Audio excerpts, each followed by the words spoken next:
بسم اللہ الرحمن الرحیم۔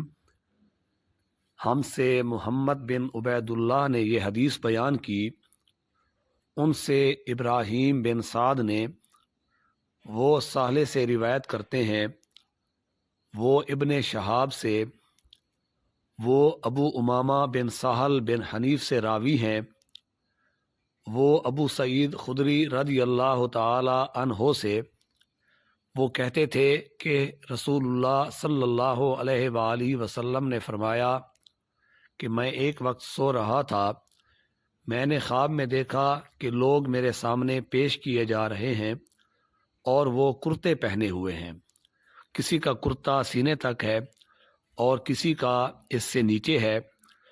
پھر میرے سامنے عمر بن خطاب لائے گئے، ان کے بدن پر جو کرتا تھا اسے وہ گھسیٹ رہے تھے، یعنی ان کا کرتا زمین تک نیچے تھا۔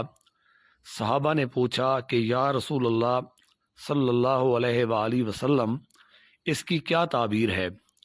آپ صلی اللہ علیہ وآلہ وسلم نے فرمایا کہ اس سے دین مراد ہے۔